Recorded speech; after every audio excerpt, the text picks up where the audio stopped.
Sa mga kapwa parents ko dyan. Hello. Hi!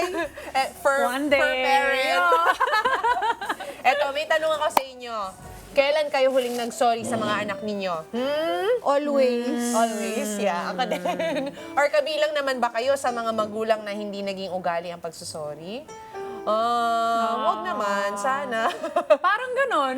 Parang ganyan din po ang naging hamon para sa isang mommy na guest natin ngayong araw kung saan minsan ay nakakaligtaan din daw niyang mag-sorry sa kanyang anak. Kung sino siya, panoorin po natin to. Talaga namang ang pagiging magulang ay isang responsibilidad na walang katapusan. Ganyan kung ituring ng 38 years old na nanay na si Mommy Iya ang kanyang parenting journey. 6 na taon ng kasal si Mommy Iya at masayang itinataguyod ang kanilang 4 na taong gulang na prinsesa na si Baby Astrid. Para kay Iya, kapag disiplina at boundaries ang pinag-uusapan, ang salitang sorry ay wala raw minsang puwang, tulad ng pagpapatupad ng limitadong screen time sa mga gadget o TV, pagtangging bumili ng mamahaling laruan o ang pag-uutos ng mga gawaing bahay. Ngunit sa mga pagkakataong ang stress sa trabaho ay naiuuwi sa bahay at nauuwi sa sigaw, dito na pumapasok ang hamon. Nakakaligtaan daw kasi minsan ang paghingi ng paumanhin ni Mommy Iya sa kanyang anak na si Baby Astrid. Kaya naman, ang tanong ngayon, sikreto nga ba ito sa matibay na disiplina o isang hamon sa emosyon ng bata? Ang kanyang kwento, hihimayin natin. Himayin natin at para nga ibahagi ang kanyang parenting experience, kasama natin ngayong umaga ang mommy at content creator na si Iya Pascual Burser. At syempre, upang gabayan tayo kung paano nga ba ang tamang pagsusuri sa ating mga anak, ay kasama rin natin ang psychologist na si Miss Camille Garcia. Yay! Good morning! Good morning! Good morning! Okay. Ikwento mo muna sa amin, paano ba ang naging parenting experience mo sa pagpapalaki dito kay Iya? Ay, kay Iya. Kay Astrid pala. Baliktad na. Ako pala yung pinalaki. Ikaw. May Minsan magpalaki ng ganun eh. magulang.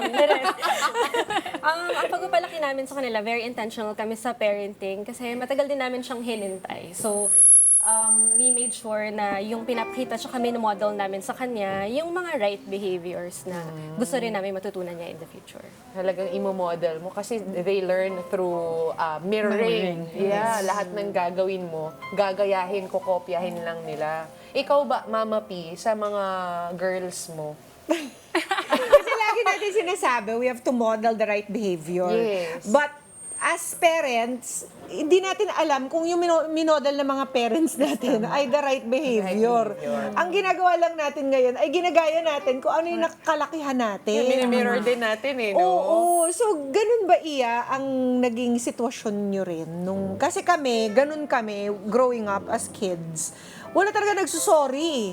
Wala nag-I love you, walang nag-hug, nag-kiss. Hindi uso Ganun ang na. family ko. Oo, parang kung naglulukuhan kayo, ayun na yun. Yun na yung love. Yeah. Kung inaalaska ka ng kapatid mo, love na yun. Yes. Parang asar yung Oo, ganun tanggapin mo na. Pero yung Karinyo mga brutal. sorry, Karinyo brutal. Ganun sa dad side ako. Ganun. Ngayon lang. So, is that the same situation with you, Iya, kung bakit ganun din yung parang naging parenting style mo? Medyo mix eh. Like yung parents namin, affectionate naman sila. Pero hindi yung kasing open na yun na nagsusorry talaga yung mga parents. And nag-hug-hug. Nag-hug din naman yung parents namin, but not as affectionate as how we are raising our kids today, I think. So parang mas intentional na tayo sa mga ganon sa tingin ko. Kasi ako, I had to learn also how to say sorry. It came after a while pa. Kasi nga, in the beginning, I was being like what my parents were like. Pero parang nakita ko, minomodel ng asawa ko. Tapos, after a while, ang dami ko na nabasa mga material about how it's important to reconcile. And if you lost your patience or you lost your temper, dun ka magsusorry. Pero yung mensahe or the lesson, nandun pa rin. Let's get together. Sunday 25. Sunday 25.